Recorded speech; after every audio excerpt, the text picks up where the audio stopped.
जो थे माँ बाप के लाडले अब वो ढीठ हो गए, 24 घंटे मोबाइल की स्क्रीन पे फिट हो गए। वो इंस्टाग्राम न जाने ये हीरो बनने की न जाने क्या लगी लत कि भंवरबा से लेके भंवरीबाई तक इंस्टाग्राम पे हिट हो गए। एक तो आजकल ये पता नहीं क्या चलन चल रहा है, जिसको देखो वो इंस्टाग्राम पे देखो, भंवरबा देखो तो वो अलग नाच रहे, भंवरीबाई देखो तो वो अलग नाच रहे। हिंदुस्तान में मतलब अपने तो कंडीशन ये हो गई है, छोटी खुशी में ही खुश है, ज्यादा बड़ा हीरो बनने की कोई मतलब ही नहीं है। आदमी घर में ही खुश, जहाँ पे अगर एक दो वीडियो वायरल हो गया वो अपने आप को खुद बड़ा हीरो समझने लग जाता है। हिंदुस्तानी आदमी अपन कम में ही खुश है, अपने को ज्यादा बड़ी खुशी चाहिए नहीं। मैं अभी जयपुर गया था शो करने के लिए, मेरे को अंग्रेज मिल गया। मैंने उस अंग्रेज से पूछा, मैंने तुम अंग्रेज लोग खुश कब होते हो? पूरे हिंदुस्तान में इतना बड़ा मुंह लेके घूमते रहते हो, तुम्हारे चेहरे पे मैंने आज तक कभी खुशी नहीं देखी। तो अंग्रेज बोले हमारे यहाँ जब कोई बड़ी मिसाइल बना दी जाती है, किसी दूसरे देश पे अटैक कर दिया जाता है, हमारे यहाँ की जीडीपी ग्रोथ बढ़ जाती है, तब जाके हमारे चेहरे पे बिल्कुल इतनी सी मुस्कुराहट आती है, बिल्कुल इतनी सी, कितनी बिल्कुल इतनी सी। अब उस अंग्रेज ने पकड़ के मुझसे पूछ लिया, बोले तुम हिंदुस्तानी लोग खुश कैसे होते हो? और मैंने जो जवाब दिया वो उदयपुर की मस्त तालियां देखना चाहता हूँ। उस अंग्रेज ने पकड़ के मुझसे पूछ लिया, बोले तुम हिंदुस्तानी लोग खुश कैसे होते हो? मैंने कहा हमारे यहाँ तो खाली तरबूज मीठा निकल जाए, अब उसमें ही खुश। और तालियां तो अगली बात पे बजाना, उस हमारे यहाँ तो तरबूज मीठा निकल जाए उसमें ही खुश। और उससे भी ज्यादा तो आसपास वालों को जाके बताते हैं कि आज केवल आधा किलो का लाए थे और पूरा का पूरा लाल निकल गया। तो अपन हिंदुस्तानी आदमी अपन कम नहीं, एक बार जरा बढ़िया ताली बजा दो अपन हिंदुस्तानियों पर। तो अपन कम नहीं खुश होने वाले लोग सही कह, ये महिलाएं बैठी हुई इतनी सारी, एक बहुत शानदार टिप्पणी बताता हूँ, तालियां रोक कर बताना। ये जो पुरुष लोग है शाम को ठीक 6 बजे, शाम को घर जाते हैं ठीक 6 बजे, घर जाके जी न्यूज देखते हैं और अचानक 2 मिनट बाद आपके हाथ से महिलाएं आती है और रिमोट छीन लेती है और ये इनका टीवी सीरियल चला लेती है दिया और बाती। और 2 मिनट बाद जब लाइट चली जाए ऐसी खुशी मिलती जैसे पाकिस्तान पे कूटनीतिक जीत हो गई अपने। बोले अपन कम में खुश, अपने को ज्यादा बड़ी खुशी चाहिए नहीं। मैं एक और खुशी बताता हूँ, तालियां रोक कर बताना अगली बात पर। एक और खुशी बताता हूँ, अपन कम में खुश। अगर आपके यहाँ दिन में बिजली का बिल 2000 का आ जाए, दिन भर आप चिड़चिड़ करते हो, पंखे चल रहे, वॉशिंग मशीन चल रही, टीवी चल रही, बिजली का बिल 2000 रुपए का आ गया। लेकिन जैसे ही आपको पता चले कि पड़ोसी के 4000 का आया है, ऐसी खुशी निकल के आती जैसे भला करी। अपने तो कोई लेना, अपने कम में आया, मतलब अपन कम में खुश, हिंदुस्तानी आदमी कम में खुश। और ये जो छोरे खड़े तालियां बजा देना अगली बात पर तालियां बजा। हिंदुस्तान में दूल्हे से जिस दूल्हे की सुहागरात होती है उससे ज्यादा खुशी तो खुशी उसके दोस्तों को होती है, कमरा सजाने वाले को। वो कम में खुश, मैं अपन हिंदुस्तानी आदमी कम में खुश। मैं एक और खुशी बताता हूँ, जो बड़े बुजुर्ग लोग बैठे हुए हैं यहाँ पे। हाँ, ये पार्षद लोग जा रहे हैं क्या? मंसूर वाले जा रहे हैं क्या? इतना तो बुरा। हाँ, बैठ जाओ, आप ही बैठ जाओ, बहुत बढ़िया। एक बार इनके लिए ताली बजा दो, बैठ गए। पार्षद जी बैठ जाते हैं मतलब बहुत बढ़िया काम हो जाता है, और कोई दिक्कत नहीं है। मैंने कहा ना हिंदुस्तान में अपन कम में ही खुश होने वाले लोग हैं। मैं एक और खुशी आपको बताता हूँ, ये जो बड़े बुजुर्ग लोग बैठे हुए हैं इनमें कभी बड़ी खुशी बता। आज से लगभग 20 साल 25 साल पहले जब आपके ससुर जी का फोन आता होगा कि सुबह 6 वाली बस में तेरे सासू माँ को बिठा रहा हूँ, बस स्टैंड जाके संभाल लेना, आप पूरी रात टेंशन में। और 2-4 दिन तो गए, लेकिन सब खुशी तो तब निकल के आती जब सुबह 6:30 बजे वापस ससुर जी का फोन आ जाए कि रात को उसकी तबीयत खराब होगी, फिर कभी बिठाऊंगा। ऐसी खुशी निकल के आती जैसे भला टली। लेकिन तालियां तो अगली बात पर बजाना, असली खुशी तो तब निकल के आती जब 7:30 से वापस ससुर जी का फोन आ जाए कि साली को बिठा रहा हूं। आधे सब इधर ही फंसे हुए सारे। मैंने कहा ना हिंदुस्तान में आदमी कम में ही खुश हो जाता, सही कह रहा हूं। तब पंक्तियां पढ़ता हूं कि इन चेहरों की मुस्कुराहट को मैं लाज कर सकता हूं। महिलाएं बैठी हुई इतनी सारी, ये कोई कम में खुशी। हिंदुस्तान में पहले महिलाओं की सबसे बड़ी आदत होती है, कोई सी भी चीज अगर पहले नंबर पे आ जाए तो उसको रिजेक्ट करना पड़ेगा। अगर वो की वही चीज 25वें नंबर पे आए तो खरीद के ना घर आ जाती है। मेरे मार्केट में 3 औरतें साड़ियां खरीदने के लिए पहुंची, सबसे पहले फ्रंट पे एक औरत बैठी, बोले साड़ी दिखाना शुरू करो। वो भाई साहब ने दिखाना शुरू करी, 1 रिजेक्ट, 2 रिजेक्ट, 3 रिजेक्ट, 25 साड़ियां रिजेक्ट कर दी। तो दुकानदार ने हाथ जोड़कर बोला, बोले भाई साहब 1-2 साड़ी पास वाली भाभी जी से भी पसंद करा लो, हो सकता कभी इनको पसंद आ जाए। तो महिला बोली इस काम में अभी इसका रोल नहीं आया है। बोले रोल का क्या मतलब है? बोले इसको मैं खाली साथ में भाव करने के लिए लेके आई हूँ। तो दुकानदार की थोड़ी जिज्ञासा और बढ़ी, उसने कहा पीछे जो एक और महिला बैठी हुई ये काहे के लिए आई है? बोले नहीं ये हमारी पड़ोसन ने नहीं लाता तो बुरा मान जाती। तो दुकानदार की थोड़ी जिज्ञासा और बढ़ी, अब ताली बजा देना बढ़िया वाली। दुकानदार की थोड़ी जिज्ञासा और बढ़ी, बोले पीछे जो एक और महिला खड़ी हुई जो अभी तक नहीं बोली ये काहे के लिए आई है? बोले साड़ी इसी के लिए खरीद रहे हैं। बोले हिंदुस्तान की महिला हकीकत करा हम लोग, वो एक विदेशी ने कह दिया कि हिंदुस्तान की देहाती औरत ऐसी होती वैसी होती। उस मूर्ख को मालूम ही नहीं है कि अपने हिंदुस्तान की देहाती औरत कैसी होती है। 4 पंक्तियां पढ़ता हूँ, इन महिलाओं की खास तालियां देखना चाहता हूँ। मालवी भाषा में 4 पंक्तियां पढ़ता हूँ कि अरे जो उबा गांव का सरपंच ने झाड़ दे, वो अगली तक की भैंस की भी 5 लीटर दूध काट दे, बड़ी गर्मी में खेत की सोयाबीन उखाड़ दे, घर में घर जमीन में पछाड़ दे। अरे छोटी सी बात पे पूरा गांव टेढ़ जाए, और टेढ़ी निगाह की कोई गांव में घूर ले तो दांतों में ले, गर्दन पे छाती पे चढ़ जाए। ये होती हिंदुस्तान की देहात। तालियां मत बजाओ, मेरी खुद की घरवाली भी देहाती है। मैं 15-15 दिन तक कवि सम्मेलन में रोता फिरता हूँ। मेरी घरवाली मेरे से पूछती है कि आपको मेरी याद आती तो आप क्या करते हो? मन के मैं तेरे पसंद की डेयरी मिल्क की चॉकलेट खा लेता हूँ।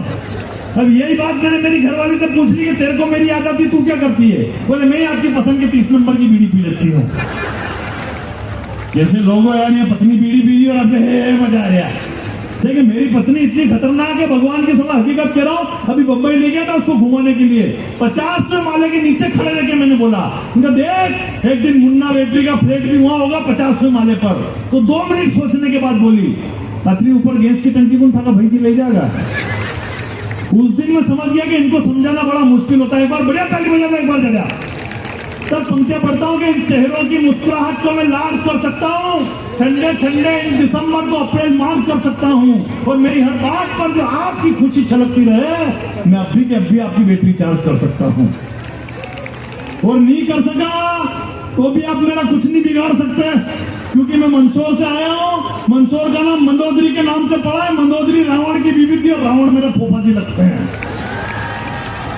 हालांकि मुझे इस बात का कोई घमंड नहीं है, क्योंकि रावण प्रकांड विद्वान, राजनीतिज्ञ, महाप्रतापी, महापराक्रमी, महाबलशाली, महाज्ञानी, महापंडित और विश्व विजेता था। उसमें लाख बुराई थी, लेकिन उसने कभी भी अपने बेटे मंत्री संतरी कुल गुरु और यहाँ तक कि लंका की प्रजा से एक बार भी ये नहीं कहा कि चैनल को सब्सक्राइब करके बेल आइकन बजा दीजिए। अनुभव अपनी जगह है, कॉन्फिडेंस अपनी जगह है। मैं तो जहां से आया, देखो हमारे यहाँ का मामला अलग है। मैं तो जहां से आया हूँ हमारे यहाँ के लोगों का कॉन्फिडेंस ही बड़ा तगड़ा है। मेरे यहाँ पे तो लोग छत पे छतरी सेट करने चढ़ते हैं और पड़ोसन सेट करके नीचे उतर जाते हैं। सही क्या ना? और मेरे शो में कोई ताली बजाए नहीं बजाए, मुन्ना बैटरी को कोई फर्क नहीं पड़ता। कोई सुने उठ के चला जाए, मुन्ना बैटरी को कोई फर्क नहीं पड़ता। मेरा कॉन्फिडेंस का लेवल बड़ा तगड़ा है। मेरी तो शादी चल रही थी, 2 फेरे हुए और दुल्हन उठ के चली गई। बंदे का कॉन्फिडेंस देखो, पूरा 7 फेरे किए मैंने पंडित के साथ। जब जीवन में कॉन्फिडेंस बड़ा होना चाहिए, सही कह रहा हूं। और ये युवा लोग खड़े हुए, जीवन में हमेशा लक्ष्य को बड़ा रखिएगा। एक बात आप तक पहुंचाना चाहता हूं, बढ़िया सुन रहे हैं आप लोग और इधर के लोग, इसलिए बताना चाहता हूं, जीवन में अपने लक्ष्य को बड़ा रखिएगा। मैं पिछले साल सोनी टीवी पे गया था, ऐसे ही नहीं जाते हैं, लक्ष्य बड़ा रखना पड़ता है। मैंने जीवन में कई बार लक्ष्य को बड़ा रखा है। मेरे तो एक शादीशुदा मित्र को एक कुंवारी लड़की से प्यार हो गया, मैंने लक्ष्य बड़ा रखा। मैंने कहा इसकी घर गृहस्थी सुधरनी चाहिए। मैंने पिछली जनवरी में उसको बोला, मैंने कहा छोड़ दे उस लड़की को, तेरी घर गृहस्थी सुधर जाएगी, नहीं माना। फरवरी में उसको बोला, मैंने कहा छोड़ दे उस लड़की को, तेरी घर गृहस्थी सुधर जाएगी, नहीं माना। फिर अप्रैल में बोला, मैंने कहा छोड़ दे उस लड़की को, तेरी घर गृहस्थी सुधर जाएगी। आखिर अप्रैल में उसने मेरी बात मानी, उसने उस लड़की को छोड़ दिया, आखिर उसकी घर गृहस्थी सुधर गई। ये बात जब भाभी को पता चली तो उन्होंने घर बुला के मुझे आशीर्वाद दिया कि आपने मेरे घर में खुशियों को भेजा है। जाओ, मैं आपको आशीर्वाद देती हूँ कि आप हिंदुस्तान के सबसे बड़े चैनल सोनी टीवी पे जाके पूरे हिंदुस्तान को खुशियां बांटोगे। इसमें ताली बजाने वाली कोई बात नहीं थी। मैंने कहा जीवन में लक्ष्य बड़ा रखो। जिस लड़की को उसने छोड़ा आज वो मेरी गर्लफ्रेंड है। आप क्या समझ रहे 3-4 महीने में किसी और के लिए टाइम वेस्ट करूंगा? जीवन में लक्ष्य को बड़ा, ताली नहीं बजा रहे आप यार, इतने बढ़िया लोग बैठे इधर। जीवन में लक्ष्य को बड़ा रखो। मेरे यहाँ तो अभी कोरोना के टाइम पे जब रामायण आ रही थी, मेरे पड़ोस में एक बुआ जी मेरे से बोले भला हो इस कोरोना का कि राम जी के दर्शन करा दिए। मैंने कहा बुआ जी ये तो अच्छा रहा, आपको कोरोना हुआ नहीं, वरना यमराज के भी हो सकते थे। ठीक है, लॉकडाउन के दौरान तो ऐसी स्थिति हो गई, महिला बैठी हुई है, 4 पंक्तियां पढ़ता और मजे ले लेना कि दिल की हसरतों को दिल में दबाना तक सीख गए। सुबह सुबह लड़ते हैं और शाम को मनाना तक सीख गए। और लॉकडाउन का असर कुछ यूं पड़ा जिंदगी पर कि पोछा लगाने से लेके पराठे बनाना तक सीख गए। सही कह रहे, ऐसी स्थितियां मेरे यहाँ बाजार में दुकानदार ने बैनर लगा रखे, बोले 2 फीट दूर से सामान लीजिए। सभी दुकानदार ने लगा रखे 2 फीट दूर से सामान लीजिए, 2 फीट दूर से सामान लीजिए। एक दुकानदार ने 6.5 फीट का बैनर लगा रखा, उनका सब जगह 2-2 फीट लिख रखा, तेने 6.5 फीट क्यों लिख रखा? वो बोला मेरे को मलेरिया, चिकनगुनिया और डेंगू भी हो रहा है। तालियां तो अगली बात पे बजाना, मन गया तो 2-2 फीट के हिसाब से 6 फीट हो गया, इसमें आधा फीट और क्यों फंसा रखा? बोले अभी कोरोना की रिपोर्ट आनी बाकी है। बोले ऐसी स्थिति हुई कोरोना के टाइम पर। हकीकत है, मेरे एक मित्र ने जैसे अनलॉक हुआ तुरंत लड़की पटाई और तुरंत शादी करी, और जिस उद्देश्य से शादी करी वो रात भी आ गई। अगले ने घूंघट उठाया, दुल्हन ने मास्क पहन रखा और उस मास्क के ऊपर लिखा हुआ जब तक दवाई नहीं तब तक ढिलाई नहीं। लेकिन दूल्हा को मान रहे हैं कि उसने जैसे ही मास्क हटाया तो दुल्हन बोली, हे प्राणनाथ सुनो विनय, हमारी समझते हो मुझे अगर जान से ज्यादा प्यारी, तो करने होंगे पालन तुम्हें नियम सरकारी। अगर नहीं है तुम्हें डिस्टेंसिंग की तनिक भी जानकारी तो स्टेट हेल्पलाइन नंबर 104 और सेंट्रल हेल्पलाइन नंबर 107 पर संपर्क करें, भारत सरकार द्वारा जनहित में जारी। मतलब सही है, ऐसी स्थितियां हुई उस टाइम पर। तो मतलब जिस टाइम पर लॉकडाउन था उस टाइम पे अपने नवरात्रि भी आई थी। नवरात्रि के दौरान मैंने हिम्मत करी, मैंने कहा आज कुछ भी हो जाए माता जी के दर्शन करके छोड़ूंगा। मैं कॉन्फिडेंस वाला आदमी हूँ, मैं नवरात्रि देर गए उनका दर्शन करके छोड़ूंगा। मैं फुल लॉकडाउन में घर से बाहर निकला। हमारे यहाँ गांधी चौराहे पे 2 लट्ठे पड़े पुलिस वालों के, लेकिन मैंने हिम्मत नहीं हारी। मैं हमारे माता जी के मंदिर में पहुंचा, जैसे मंदिर में गया माता जी मंदिर में थे ही नहीं। बाद में हमारे यहाँ पशुपतिनाथ का मंदिर है, मैंने कहा चलो इनके दर्शन कर लो, वो भी मंदिर में नहीं। फिर हमारे यहाँ बस स्टैंड पे बालाजी का मंदिर है, मैंने कहा चलो इनके दर्शन कर लो, बालाजी भी मंदिर में नहीं। आखिर वापिस 2 लट्ठे पड़े गांधी चौराहे पे और घर पहुंचा। बाद में जैसे अनलॉक हुआ तो मैं शिकायत लेके माता जी के पास पहुंचा। मैंने कहा माता जी मैं 2 लट्ठे खा के आपके दर्शन करने आया था और आपने मुझे दर्शन नहीं दिए। तो माता जी बोले कि बेटा फुल लॉकडाउन लगा हुआ था, किसी के भी घर में रुपये पैसे की कोई कमी नहीं आ जाए, इसलिए मैं लक्ष्मी का रूप धारण करके लोगों के घरों में विचरण करने चली गई थी। उसके बाद में पशुपतिनाथ के पास पहुंचा। मैंने कहा बालाजी मैं पशुपतिनाथ के पास पहुंचा, मैंने कहा भोलेनाथ मैं 2 लट्ठे खा के आपके दर्शन करने आया और आपने मुझे दर्शन नहीं दिए। तो भोलेनाथ जी बोले बेटा मैंने सर पे गंगा विराजित कर रखी है, किसी के भी घर में पानी वानी की कोई कमी नहीं आ जाए, इसलिए मैंने नगर पालिका का काम संभाल रखा था। तब तालियां आपकी अगली बात पर उठे।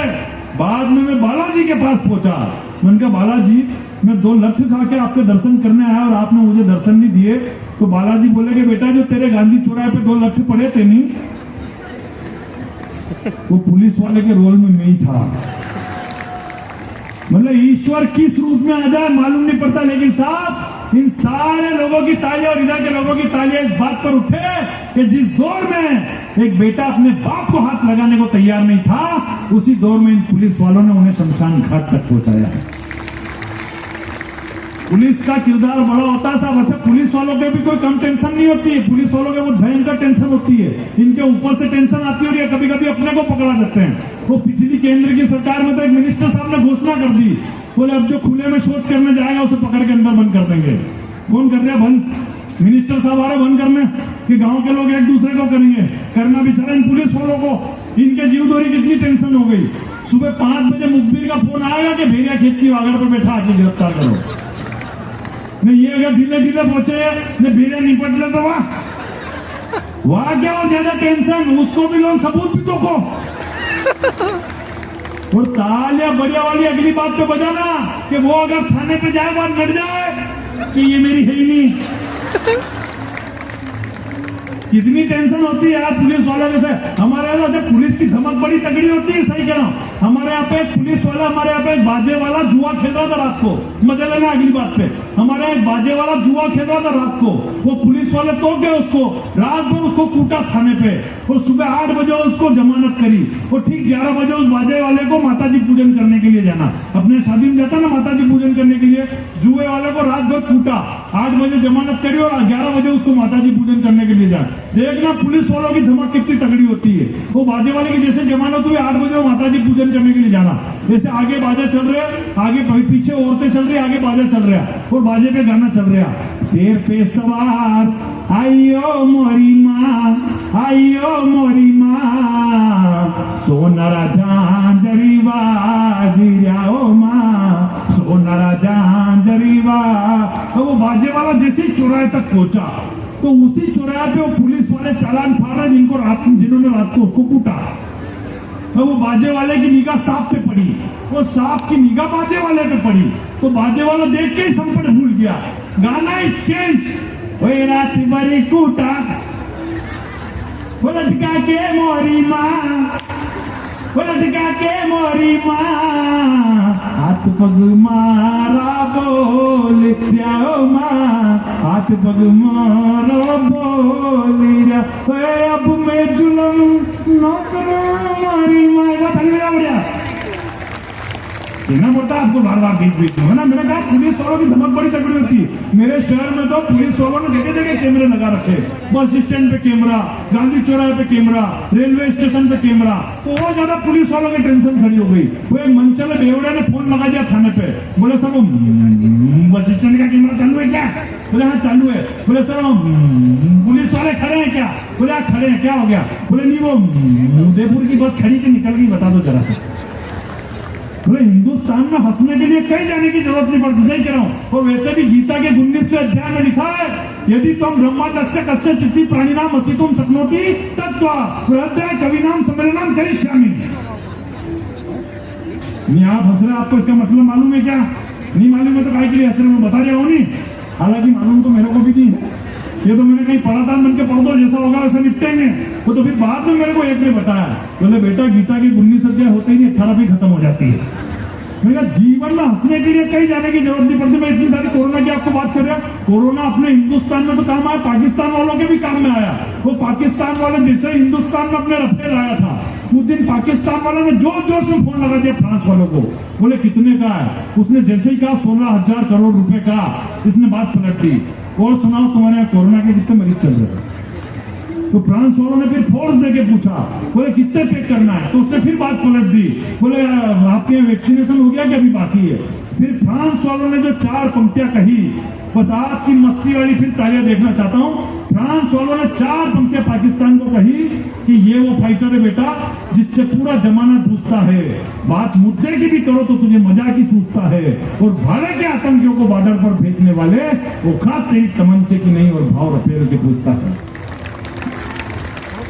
औकात तेरी तमंचे की नहीं। अच्छा ये बात तो फ्रांस वालों ने कही, जो पर देखो मेरे पास सभी तरीके की टेक्निक है, मैं सब टेक्निक लगा देता हूं। मैं तो अभी उदयपुर आया था कवि सम्मेलन करने के लिए, ये सहेलियों की वाड़ी में घूम रहा था, अंग्रेज की कार के ऊपर कुत्ते ने टांग ऊंची कर दी, तो वो अंग्रेजी में बोला था कुत्ते को, go from here, go from here, go from. ये कुत्ता भी शकल देख रहा है कि मेरे को नहीं कह रहे दिखे, क्योंकि उसको अंग्रेजी आती नहीं है। तो मैं पास में गया, मैंने कहा भाई साहब ये हिंदुस्तान है, यहाँ पे कुत्ते को ऐसे भी भगाते हुए छोटी सी टेक्निक लगानी पड़ती है।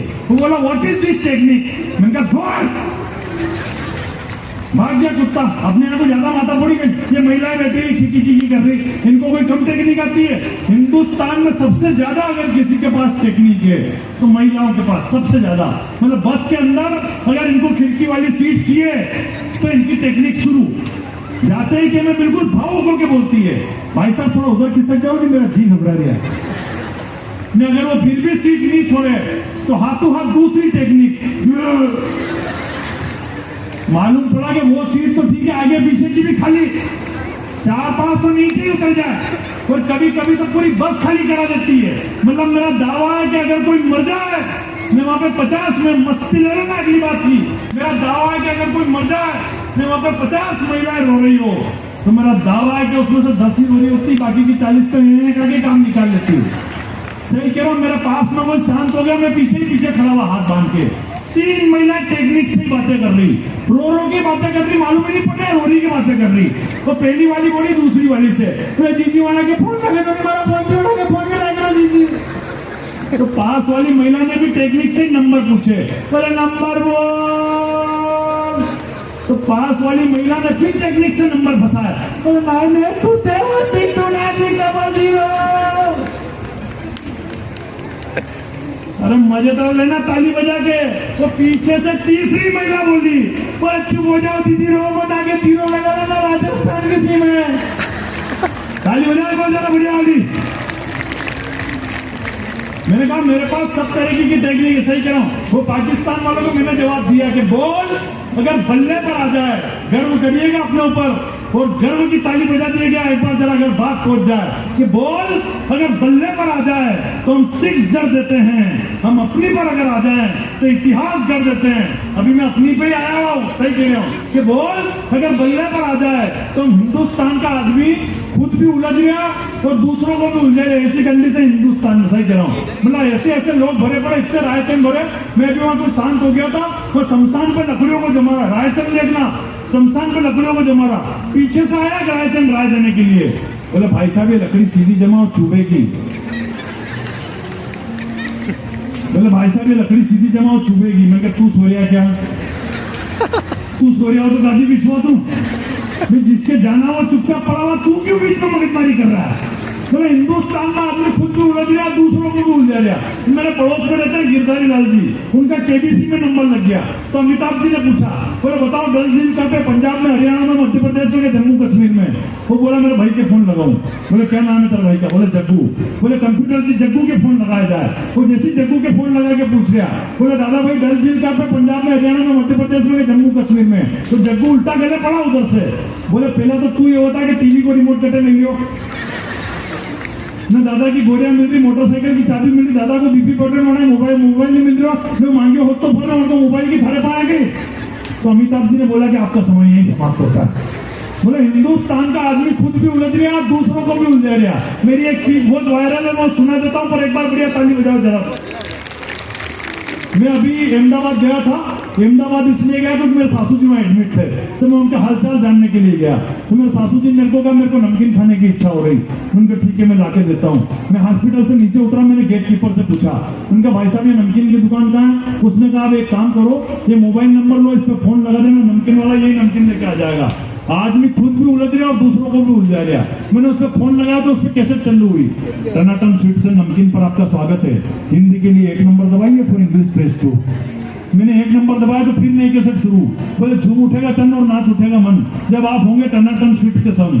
उत्पाद की जानकारी के लिए 1 नंबर दबाइए, हलवाई से बात करने के लिए 2 नंबर दबाइए, पिछले लेन देन की जानकारी के लिए 3 नंबर दबाइए, पिछले मेन्यू में वापस जाने के लिए 5 नंबर दबाइए। मैंने फिर 1 नंबर दबाया तो फिर नई कैसेट शुरू। बोले नमकीन की विशेष श्रृंखला में आपका स्वागत है, लोगों की सेव के लिए 1 नंबर दबाइए, घी की सेव के लिए 2 नंबर दबाइए, चरखी सेव के लिए 3 नंबर दबाइए, पिछले मेन्यू में वापस जाने के लिए 5 नंबर दबाइए। मैंने फिर 1 नंबर दबाया तो फिर नई कैसेट शुरू। लोगों की सेव की विशेष पैकिंग में आपका स्वागत है, 50 ग्राम के लिए 1 नंबर दबाइए, 50 किलो के लिए 2 नंबर दबाइए, 50 कुंटल के लिए 3 नंबर दबाइए, पिछले मेन्यू में ऑफिस जाने के लिए 5 नंबर दबाइए। अब यहाँ में चूक गया, मेरे से 50 कुंटल तो बटन दब गया, तो मैंने फोन काट दिया। मैंने सेव सासू जी को खानी के पूरे खानदान को खिलानी है, तो मजे तो लेना ताली बजा के। फोन सामने वाले का आया, बोले भाई साहब अभी अभी किसी ने इस नंबर से 50 कुंटल सेव बुक करी। उनका किसने करी, बोले नंबर यही था। उनके देखो ऐसा है, ये फोन मेरे 15 भाई चलाते हैं, आपको किससे बात करनी। बोले जिसने अभी फोन लगाया था उससे बात करने के लिए क्या करना पड़ेगा। मैंने तू सुन, हीरा लाल से बात करने के लिए 1 नंबर दबाइए, पन्ना लाल से बात करने के लिए 2 नंबर दबाइए, बसंती लाल से बात करने के लिए 4 नंबर दबाइए। ताली बजाए अपन तो सब प्रॉब्लम से निपट सकते हैं। मैं सही कहा, मैं आदरणीय मोदी जी, राहुल जी, सोनिया जी, आडवाणी जी, गडकरी जी, जेटली जी, केजरीवाल जी, मैं सबको जानता हूँ। पर मेरी समस्या है कि ये लोग मेरे को नहीं जानते। सही कहा, मैं तो यहाँ पत्रकार भी बैठे हो, तो मेरा उनसे निवेदन है कल पेपर में मेरा नाम मुन्ना बैटरी छापना, क्योंकि थोड़े दिन पहले भी पेपर में मेरा नाम बाबू बैटरी छाप दिया। मेरी घरवाली की समस्या खड़ी होगी कि आपका नाम ही नहीं पेपर में, पूरी रात किसके साथ लड़ते फिर रहते हैं। मैंने कहा जीवन में समस्या कहीं से भी आ सकती है। मैं टीवी पे गया, मेरे एक मित्र से टीवी पे ऐसे नहीं जाते हैं। मैंने एक मेरे मित्र से पूछ लिया, मैंने कहा यार मेरे को भी टीवी पे जाना, कोई स्कीम बताओ। बोले तेरे को टीवी पे जाना? मैंने कहा हाँ। बोले अपने एक काम करो, अपनी एक सीडी बनवाओ, उसकी 25-30 कॉपियां करके एक सभी चैनल पे भेज दो, कहीं से न कहीं से तेरा नंबर लगी जाएगा। मैंने उनकी बात मानी, अपनी एक सीडी बनवाई, 25-30 कॉपियां करके एक सभी चैनल पे भेज दी। पहला फोन डिस्कवरी से आया। बोले पूरी दुनिया के जानवर छाट मारे, तू कैसे बच गया? अच्छा मेरी क्या नाक लंबी, तो दूसरा फोन दूरदर्शन वाला को आया। बोले रामायण फिर से बन रही, जटायु की आवश्यकता पड़ रही। वो तीसरा फोन तो अमूल की कंपनी का है। बोले तेरा फोटो चाहिए। मैंने क्या करोगे? बोले अमूल की के पैकेट पे चिपकाएंगे। उनके लेना हो तो किसी हट्टे कट्टे आदमी का लो। बोले उसका तो है ही है, तेरा फोटो तो वहां चिपकाएंगे कि नकली घी खाने के क्या परिणाम होते हैं। हालांकि देखो मैं भी घी खा के बड़ा हुआ हूं, मैं कोई कुरकुरे खा के बड़ा नहीं हुआ हूं। सही कह रहा हूं, कुरकुरे के आगे इस देश में बाहर विदा करना मुन्ना बेटी को बड़ी तालियों से कि कुरकुरे के आगे इस देश में बाहर बच्चे बच्चे का हो गया मुख्य आहार। नहीं मिले तो घर में करते अत्याचार, और मिल जाए तो समझते बहुत बड़ा चमत्कार। अरे फूल जैसे बच्चों को आप घी की जगह कुरकुरे का जहर खिलाओगे तो बताओ इस देश की रक्षा के लिए सुभाष चंद्र बोस और भगत सिंह कहां से बनकर लाओगे?